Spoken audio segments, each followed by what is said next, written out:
It's been almost a decade since I've had a cafe racer, and since we're out here at the Royal Enfield demo days at Iron Supply in Katy, Texas, I'm gonna take out the Guerrilla 450 because that's a pretty close to a cafe racer bike if I've ever seen one. Let's take a look.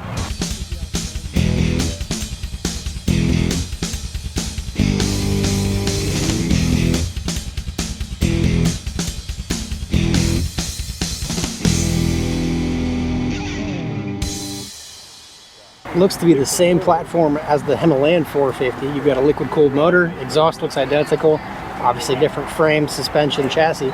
Still show suspension front and rear, but I like the styling of this bike. Looks like fun. Let's go take a quick rip on it.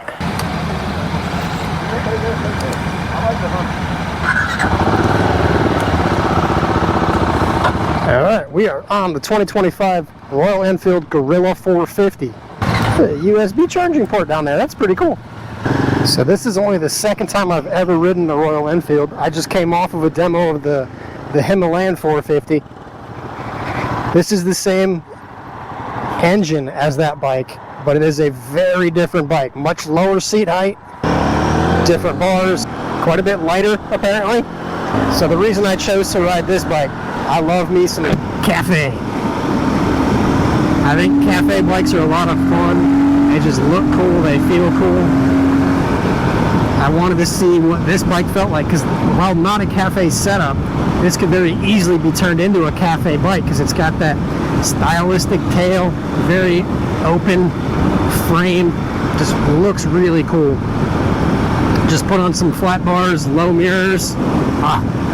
This would be a cool bike. Now some people might see a 450 and be like, oh man, that's so small. I don't know, I think it depends on where you are. 450, it can pack a punch.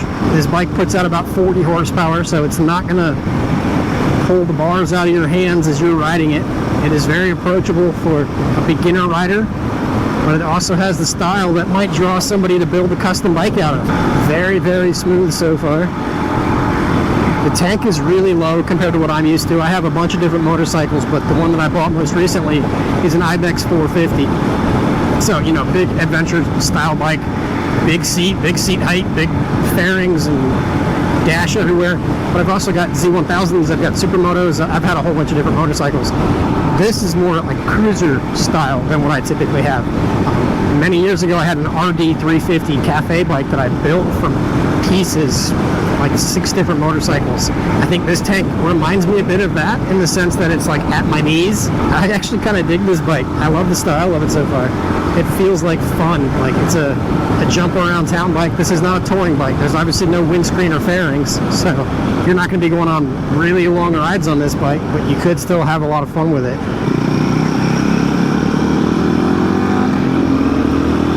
Second gear is where the power is at. First gear is like just to get you started. Second gear's got a good decent bit of pull to it. This bike right here, it's got rear suspension and a Springer seat, so she's like bouncing up and down. That must be a very comfortable bike. I'm gonna have to check that one out just to sit on it at least. Now the gear ratio on these is a bit interesting to me. First gear's very short, second gear's got a bit of torque, third gear's short. I haven't gotten into fourth and fifth and sixth yet, but it's not a consistent. It's like there's a different gap at which you need to hit the shift mark. It's not consistent. It's interesting. Ride mode, performance, eco, ABS is on. Let's see what else we got. I'll keep it in performance. Got a mode switch here that toggles between the ride modes. You can see on the dash there. Okay, there's a switch on the left-hand side that'll change what shows up on your gauges. It says my average is 69 miles to the gallon. That is incredibly fuel efficient. Okay, I like this bike. It's fun. I don't know. I think I might like this bike a lot. Not that I need to buy another bike right now, but this is just a fun little toy. There's an old adage. It says it's more fun to ride a slow bike fast than a fast bike slow. I think this is one of those bikes. Top speed of this should be right around 80-85 miles per hour. Now 2025 was the first year that Royal Enfield started doing liquid cooled engines. That should help improve performance and also reliability in the engines. But Royal Enfield's been around for over 100 years. They have been a company since 1901. They started making bicycles. Then they put bicycles together and made something called the quadricycle, which was awesome. They have a long history with military support vehicles, and they've done all kinds of off-road racing, and they just have a very long heritage of strong motorcycles. Now, within the US, they're not as well known. I think they're kind of like a niche type thing within the US. So if you're watching this video, I'm curious, are you considering a Royal Enfield, or do you already own a Royal Enfield and you're just looking at content that you know of motorcycles that you already like? All right, speed limit's 60, we're going 50. Come on, I want to stretch my legs. Speaking of which, I'm 6 feet tall. It's not uncomfortable, but the pegs are fairly close to me. So I have a fairly tight angle on my knees. It's a very smooth engine, a very smooth transmission. It's not super buzzy. There is some vibration in the bars, but nothing extraordinary, nothing uncomfortable. Now, I did do a review of the Himalayan 450 where I noted that the bars were pretty buzzy and the mirrors were buzzy. I feel like, being as this doesn't have off-road tires and it's a different suspension and a different chassis, this is more balanced than the Himalayan is. Second gear is where it gets it.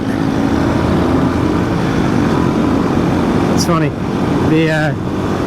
The lead rider right here, you could see her whole arm like twisting into the throttle. She's like, give me more power.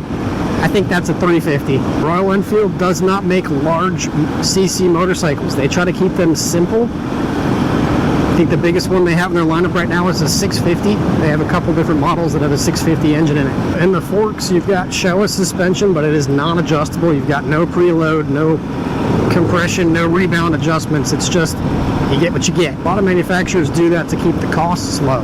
Once you start adding adjustment features, then you've got higher ticket items going on to the bikes. I don't know that it needs to be fully adjustable. I think for a bike of this stature, the intent is to be a low price point, low barrier to entry, learning beginner motorcycle, and that's fine.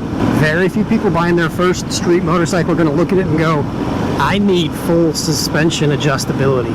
It's just not common. So is 40 horsepower enough for you?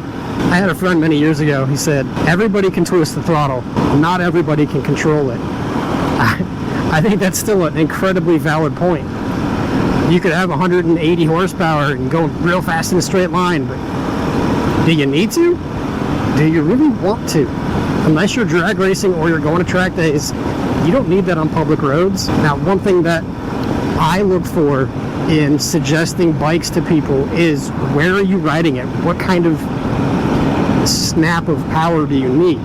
Around Houston, a 350 probably isn't going to be enough power. A 250 is very unlikely going to be a highway cruising bike for you. So looking at the 450s and up, you need to be able to get out of the way of people who are driving aggressively, because the speed limit might say 70 on the highways, and if you can go 75, 80, you're okay.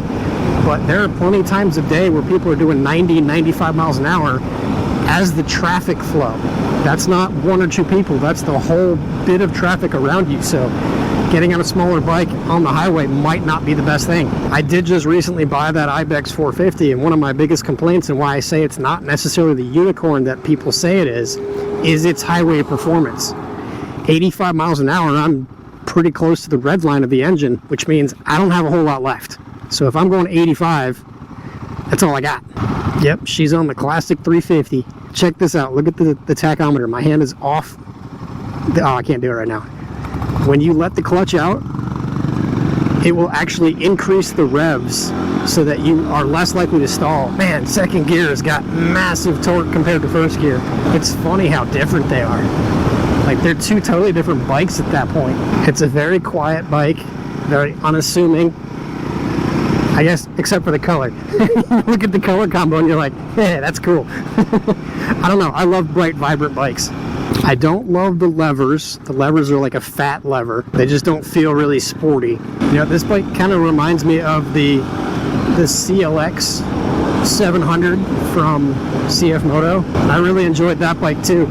Makes me wonder if I do need a cafe style bike in my stable. Don't tell my wife, I'm considering. I have to sell more bikes to buy more bikes at this point. I'm out of space in my garage. I think for the price point, you're getting a fun little bike, a peppy little thing. I wouldn't be scared to put a beginner on this bike in the Houston area. I think it's got enough power that it could handle what it needs to, unless you're looking for a touring bike. But if you're looking for just a fun run out to bike nights, jaunt around town, I think this would be a solid buy. And I love the color combo too. It does have ABS front and rear. So my GoPro battery died in the ride of the Guerrilla 450, but I tried out the eco mode. It was a noticeable difference in power delivery. It still had the same pep and power at the higher RPMs, but when you're the lower RPMs, it was definitely slowing down quite a bit. You could feel it, and it was good to think about for a beginner who doesn't want something that's going to rip off on you.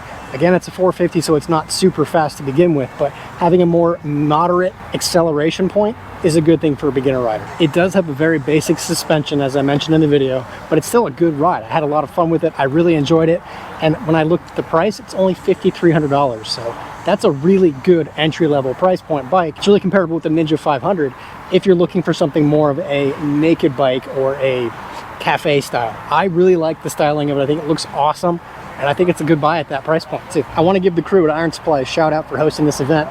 Without them and without Royal Enfield, we would not have a chance to do this kind of thing. I hope you find these videos useful. If you do, leave a comment below. Thanks so much, and I'll see you on the next bike.